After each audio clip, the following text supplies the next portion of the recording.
다음 주제로 가겠습니다. 새누리당, 아까 홍문종 사무총장하고 전화했는데, 정몽준 서울시장 차출론, 논란, 예? 거기에 대해서 정몽준이가 예의를 갖춰야지 뭐 또 이런 얘기를 했죠. 그리고 홍문종 저기는 이제 몸값 올리는 거다. 근데 이거는 이제 내용이 좀 와전되고 잘못된 거라고 해명을 했기 때문에 제가 뭐 그 이야기는 안 하겠습니다만, 자, 새누리당이 이 지자체 서울시장도 그렇고 경기도지사도 그렇고 지금 현재 홍문종 사무총장 얘기로는 대전시장 빼고는 전부 다 위험하다는 거 아닙니까? 물론 경상남북도 빼고. 여기에 대해서 어떻게 생각하세요? 제가 먼저 말씀드릴까요? 네, 새누리당은 지금 뭐 말씀처럼 지금 당 지지도도 좋고 대통령 지지도도 높은데 후보가 마땅한 사람이 없는 거예요. 네. 그런데 예비 후보 등록 기간이 지금 얼마 안 남았죠? 50여일 남았나요? 네. 굉장히 급합니다. 그러니까 당 내든 당 외든지 간에 뭐 사무총장이 물론 총대는 매겠습니다만은 본인들이든 누구든 생각 있는 사람들이든 뭐 어쨌든 간에 만약에 이게 안 되겠다라고 하면 외부에서 영입을 하든 지금 가급적 빠른 시간 내에 하여간 후보 확정을 해서 그 후보를 만들어가지 않으면 안 되는 상황이에요. 이제 왈가왈부하고 서로가 지금 뭐 차출론이다 뭐다 기분 나쁘다 이러고 할 지금 이 상황이 아니다. 그러니까 만약에 이런 상태가 계속이 된다면 새누리당 진짜 위험하죠. 네. 진짜 민주당 지지율은 20% 안팎인데 이렇게 참 충청 남북도 서울 경기도 이런 쪽은 아주 민주당 저기가 탄탄 인천까지요.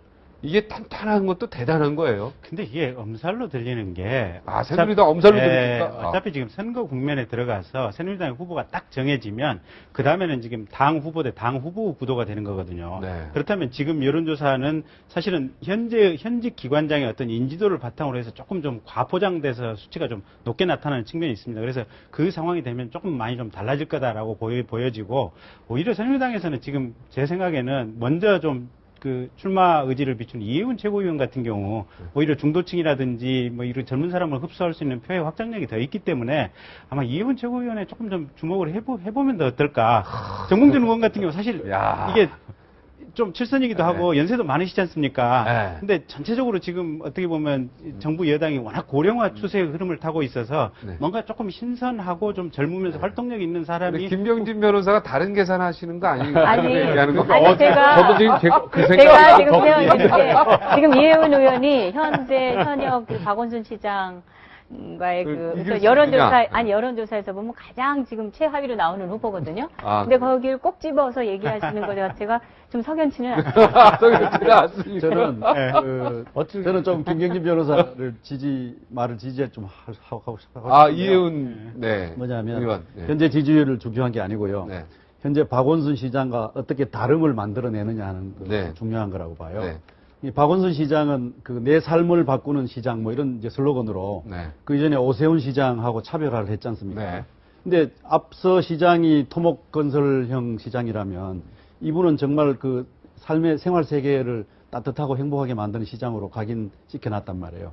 근데 거기에 빗적할 만한 사람이 누구냐? 정몽준 뭐 등등.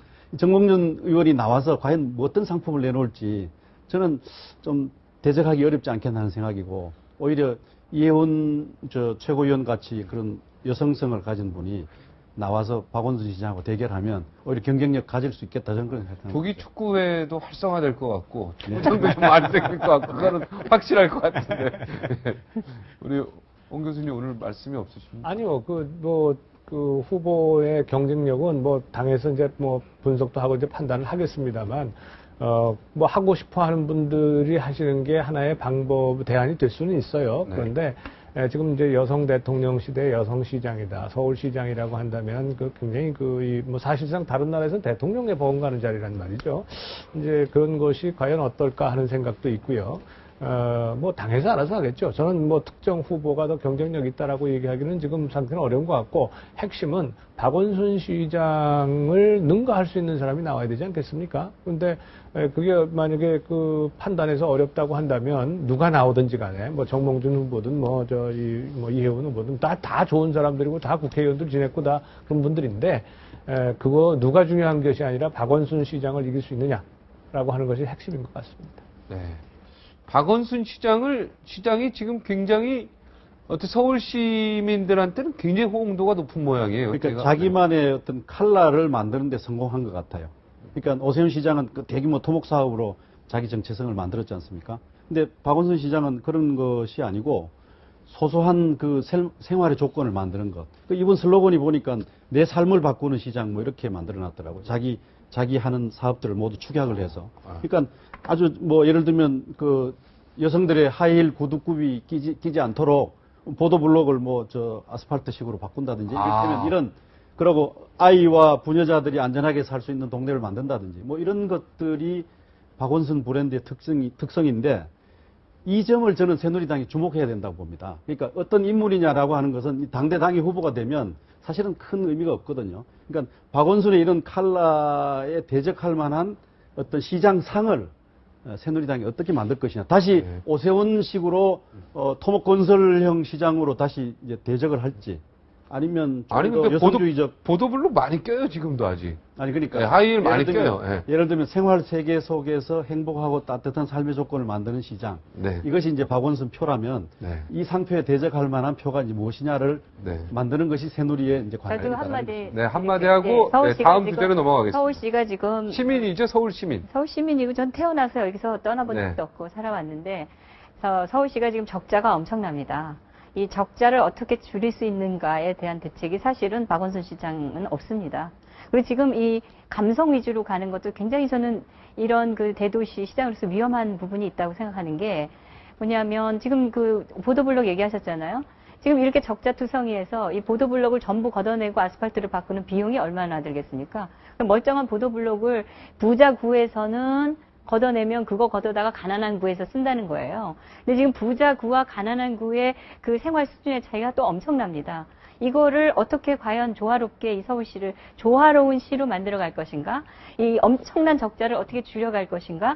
이런 대책이 없이 늘 눈앞에 감성으로 그 감성적인 이 말초적인 이런 정책을 가지고 이 그 국민의 눈을 속이는 부분이 분명히 있다. 이러기 때문에 앞으로 또 우리 한국의 선거는요 임박해가지고 불이 붙습니다. 아직은 더 두고 봐야 된다. 주고 받았으니까 땡. 자, 역사 교과서 얘기가 있어. 아유, 끝없죠, 이것도. 하나, 그러니까 1대1이니까 딱 여기서 정리하는 게 맞습니다. 자, 역사 교과서. 역사 교과서 얘기가 어떻게 그 교학사입니까? 거기서 한 게 지금 어느 고등학교, 좀 전주 상상과 한 곳에서 하려다가 여기서도 지금 고민하고 있다 그러네요. 내일 아마 발표를 한다고 하는데요. 이게 집단 폭력입니다. 이거 전교조 지지하는 세력들이 지금 한다고 그러는데 전교조 지금 엄연히 지금 역사 왜곡하고 이 잘못된 이거 가르치고 그다음에 이 빨치산 뭐 추모제 아이들 몰고 가고 이거 말도 안 되는 교육이 있을 수 없는 이런 행위를 하는 그런 세력인데 여기서 자기 마음에 들지 않는 교과서다 해서 이 학문의 자유, 선택의 자유를 지금 엄격하게 제한하고 있는 거 아닙니까? 어떻게 그들이 자유를 이야기할 수 있는 건지 이거를 우리가 엄격하게 전 이런 거야말로 이 국가의 미래를 위해서 특검이라도 해야 되는 부분이다 저는 생각해요. 저는요 이게 그 교과서는요 전부 이 지침이 있습니다. 반드시 들어가야 될 지침들이 있어요. 그래서 그 지침에 따라서 저술이 되고 또 심사도 받고 다 그렇습니다. 그러니까 이제 저는 제가 이걸 보려면 그 모든 역사 교과서 저 한번 다 놓고 우리가 한번 봐야 될 것 같다는 생각이 들어요. 특정 표현이나 이런 데에서 오류나 오해 부분이 있다라고 한다면 그렇다면 지금 전부 다 수정 요구를 했지 않습니까 교육부가. 그래서 다 수정을 한 거란 말이에요. 뭐 이런 상황 속에서 전 교과서가 다 수정된 겁니까? 그렇죠. 그 수정을 받지 않으니까. 그럼요. 수정 요구를 거부하면 그거는 그 허가가 취소가 되는 거예요. 안 되는 겁니다. 그러니까 그 교과서로 배포가 안 되는 거예요. 그래서 그 과정을 전부 거쳐서 지금 이걸 나왔는데 유독 교학사 교과서를 그것도 채택한 학교 자체가 얼마 안 되는데 그걸 학부모들이 나서 가지고 혹은 뭐 그것이 뭐 단순히 그냥 스스로 나섰든 아니면 외부 세력에 의해서 뭐 자극을 받았든 뭐 하여간 어찌됐든지 간에 지금 이런 식으로 채택을 하려고 했던 7, 8개 학교마저도 결국 외부의 압력에 의해서 채택을 못한다라고 하는 것은 그럼 사상의 자유나 표현의 자유나 이런 것이 말살되는 거죠. 왜냐하면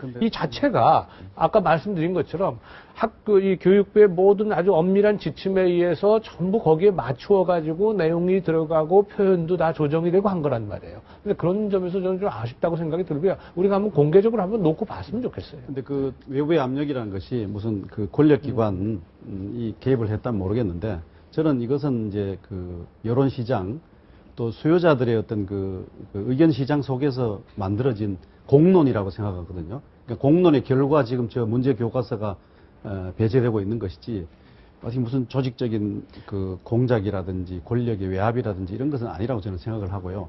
그다음에 현재 교과서 문제는 전체적으로 이 검인정 체제가 조금 안정화되어 가고 있는 것 같아요. 여러 가지 논란들이 뭐 좌에서도 제기되고 우에서도 제기되고 있지만 검인정 시스템이 건강성을 잘 만들어내고 있다고 봅니다.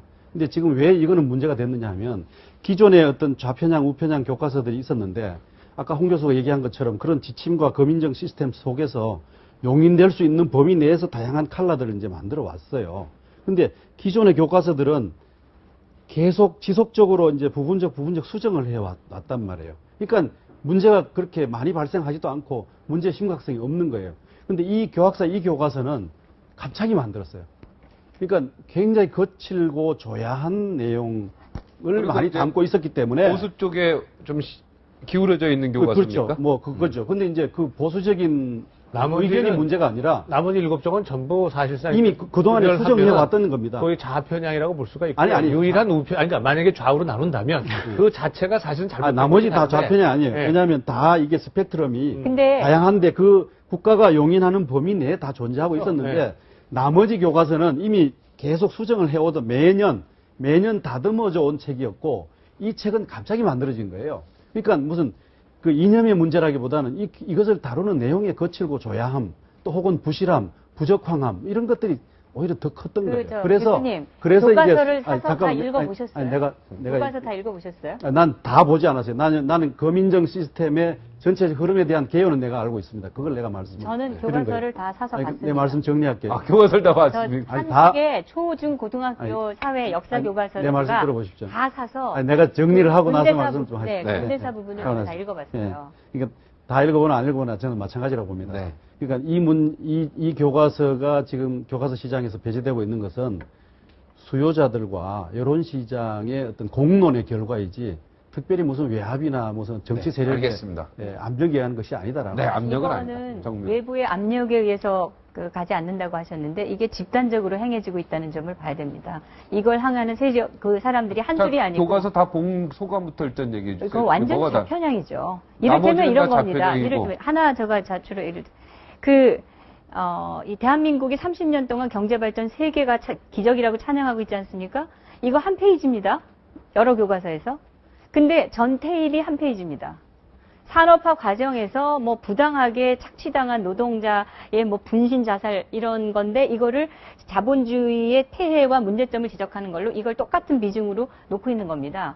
30년 동안의 그 대한민국의 경제 발전과 전태일의 분신 자살 사건을 똑같이 보는 겁니다. 저는 이게 편향돼 있지 않으면 무엇이 편향이 되냐. 저는 이렇게 그게 거기에 대한 거는 이제 논란이 있을 수 그렇죠. 있겠네요. 근데 이건 구체적으로 제가 일일이 다 말씀드릴 수는 없지만 저도 전태일 열사는 존경하기 제가 지금 때문에. 말씀하신 부분에 대해서 제가 하나를 말씀드리면 기존에 있었던 교과서가 아무 문제가 없다. 왜냐하면 국가의 틀 안에서 다 검인정됐다고 얘기하는데 여기서 얘기하신 것처럼 역사에 대한 해석은 여러 사람이 다를 수 있습니다. 그런데 이 검인정은 국가가 검인정하는 게 아닙니다. 이건 차출되어 있는 심사위원들이 하는 거예요. 심사위원들의 성향이 편향돼 있으면 그것이 무조건 통과되는 거죠. 저는 그래서 이런 논란을 막기 위해서 국가가 확실한 역사를 이 국정교과서 제도 가야 된다고 생각해요. 네. 지금 이 논란 되고 있는 게 다 그 문제 아닙니까? 그리고 대한민국의 정체성이 중요하다고 얘기하는데 아이들에게 역사를 가르치는 시간을 줄이고 이거 국정교과서를 검인정 교과서로 바꾼 게 저는 이게 좀 틀렸으면 수정해 주세요. 네, 알겠습니다. 김대중 대통령 때입니다. 좌파 정권 들어서 역사 교육 시간을 줄이고 교과서를 국정교과서에서 아무나 만들 수 있는 거민정 교과서 체제로 바꾼 근데 거예요. 김대중 정부를 좌파 정권이라고 얘기하면 안 될 것 같은데. 예. 아니, 어차피 대통령. 좋은 아이디어. 네, 대통령 공약이 고교 무상교육 하시겠다는 게 대통령, 지금 박근혜 대통령 공약이잖아요. 네. 국사교과서 한 권 찍는 원본 1,000원이면 되거든요. 네. 교과서 7종이면 7종 다 좀 나눠주면 안 됩니까? 오케이. 네. 자, 59초에 다시 돌아와서 우리 홍성울 교수님 결론 듣도록 하겠습니다.